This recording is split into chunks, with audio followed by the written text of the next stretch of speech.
यहाँ पे आप देख सकते हैं क्या क्या नहीं खाना चाहिएगा, नहीं बाल स्ट्रॉन्ग रहेगा, जितना ज़्यादा बाल टूटेगा ये अफोर्ड कर सकते हो तो कर लीजिए। वो है कि विटामिन ई से हम बहुत सारी कंपनी 4 से ज़्यादा तो कर सकते हैं, मगर मिनिमम 4 आपको करना ही है। और hey guys, what's up? This is Ribhu Das. You are watching the Men's Prism, where I am talking about men fashions, men's grooming and everything about the men. And guys, मैं हूँ एक pharmacist. जो मैं आज बताने जा रहा हूँ वो भाई 110% वर्क करने वाला है। एंड टुडेज टॉपिक इज भाई what is the hair care routine of every man. तो गाइज एक बेसिक थिंग है और एक इम्पॉर्टेंट थिंग भी भाई हम सबको जानना चाहिए कि हमारा जो हेयर केयर होता है ना वो कैसे करनी चाहिए, वो उसका रूटीन क्या होना चाहिए। गर्ल्स तो अपने करते हैं मगर लड़के लोग कभी नहीं करते। ये चीज़ आपको हेल्प करेगा हेयर लॉस से, हेयर प्रॉब्लम से and another hair related problem से। तो गाइज बिना कोई देर किए शुरू करते हैं आज का टॉपिक।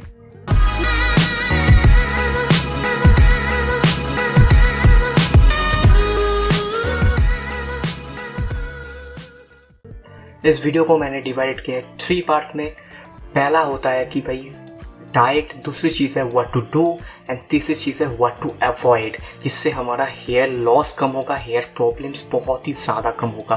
तो पहला होता है कि डाइट। हमें डाइट क्या करना चाहिए, हमें ज़्यादा से ज़्यादा अल्कोहल नहीं पीनी चाहिए। अल्कोहल बहुत ही ख़राब होता है हमारा हेयर के लिए। ज़्यादा से ज़्यादा अल्कोहल कंज्यूम के लिए भाई हमारा हेयर ज़्यादा लॉस हो सकता है।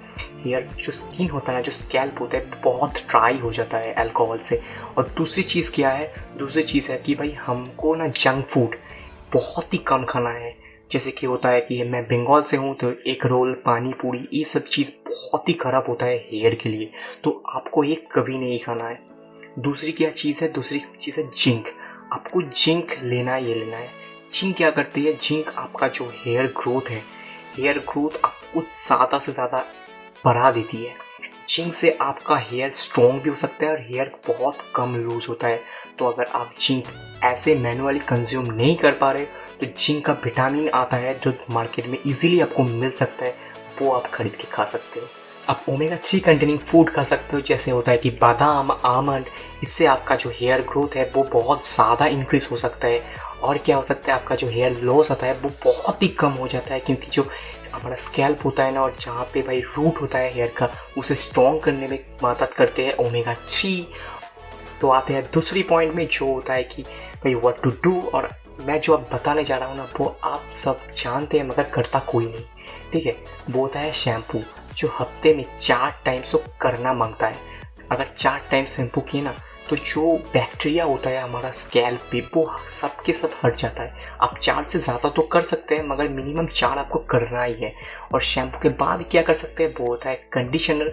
जो कंडीशनर होता है ना वो हमारे जो बाल होता है उसको नरिशमेंट देता है, उसको पौष्टिक देता है। उससे क्या होता है, हमारा बाल स्ट्रॉन्ग होता है। स्ट्रॉन्ग होने से बाल गिरता बहुत कम है।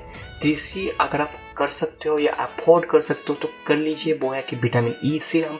बहुत सारी कंपनी का आता है, नो पेड प्रमोशन में ऐसे 2 कंपनी का बता रहा हूँ। अर्बन गब्रू होता है, बेयर्डो का आता है विटामिन ई सीरम, बहुत ही अच्छा है। मैं पर्सनली यूज़ किया हूँ, बहुत बढ़िया है। फिर भी बता रहा हूँ, नो पेड प्रमोशंस, मगर बहुत बढ़िया है आपके लिए। और आप ये भी कर सकते हैं हफ्ते में एक बार, जो होता है हेयर मास्क। जो हमारे जो हेयर होते हैं ना उसमें एक अच्छी सी पूरा का पूरा क्लीनिंग देता है। जैसे मुंह पे मास्क लगाते हो, जैसे मुंह पे मास्क लगाने पे मुंह पे एक चमक सी आ जाता है ना, वैसे हेयर पे भी मास्क लगाना ज़रूरी होता है।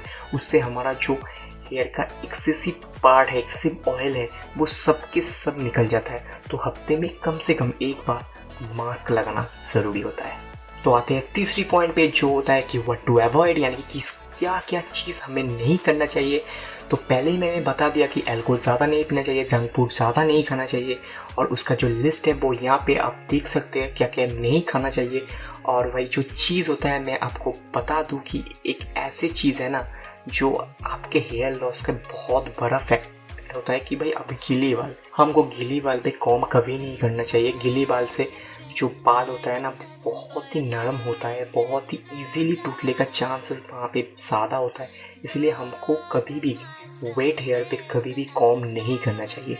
दूसरी क्या चीज़ है, दूसरी चीज़ है कि आप नहाने के टाइम हेयर बैंड जैसे चीज़ कभी मत पहना करो। वो आपको हेयर का जो होता है ना, वो हेयर को रूट से खींचता है। खींचने में प्रॉब्लम क्या होता है, प्रॉब्लम आपको ये होता है कि आपको बाल बहुत ज़्यादा टूट जाता है। मैं सब कुछ जानता हूँ क्योंकि मैं ह्यूमन एनाटॉमी के बारे में जानता हूँ, मैं सब कुछ जानता हूँ क्योंकि मैं एक फार्मासिस्ट हूँ, मैं पहले भी बता दिया, इसीलिए मुझे सब कुछ पता है। तो मैं जो बोल रहा हूँ वो आपको करना चाहिए। तीसरी क्या चीज़ है, तीसरी चीज़ है कि भाई नहाने के बाद कभी भी आपने टॉवल को अपने बालों पे, गीली बालों पे कभी भी रगड़ना नहीं चाहिए। उसे टैप करके करते करते थोड़ा पोंछिए। उससे क्या होता है, आपका बाल टूटेगा नहीं, बाल स्ट्रॉन्ग रहेगा। जितना ज़्यादा बाल टूटेगा उतना ही प्रॉब्लम आपका होगा।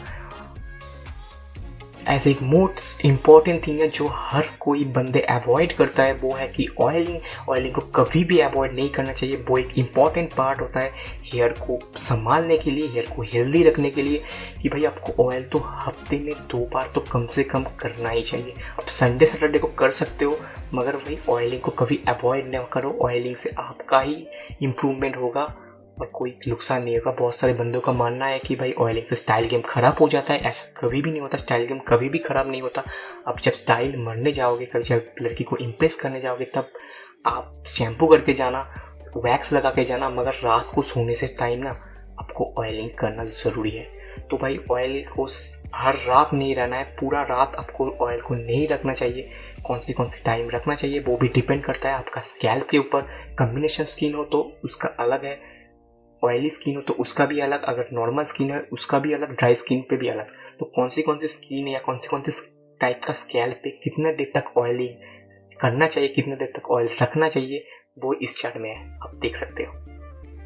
आज का वीडियो आपको कैसा लगा ये कमेंट में ज़रूर बताइए। ये मेरा फर्स्ट वीडियो है इस चैनल में और मैं हूँ एक फार्मासिस्ट। मैं ह्यूमन एनाटॉमी के बारे में जानता हूँ, मैं ह्यूमन स्किन के बारे में जानता हूँ, ह्यूमन हेयर के बारे में मैंने पढ़ा हुआ है, इसलिए मुझे पता होता है कि भाई कौन सी थिंग आपको वर्क करेगा, कौन सी थिंग आप पे वर्क नहीं करेगा। तो भाई ये 110% वर्क करने वाला है। अगर आपको चाहिए कि hair loss, how to recover hair losing, ऐसे कुछ टाइप का वीडियो आपको चाहिए तो कमेंट पे मुझे ज़रूर बता दीजिएगा, मैं उस टॉपिक पे वीडियो ज़रूर बना दूंगा। तो आज तक के लिए bye bye, stay happy, stay cool और सब्सक्राइब करते जाइए। Subscribe is most important. Bye.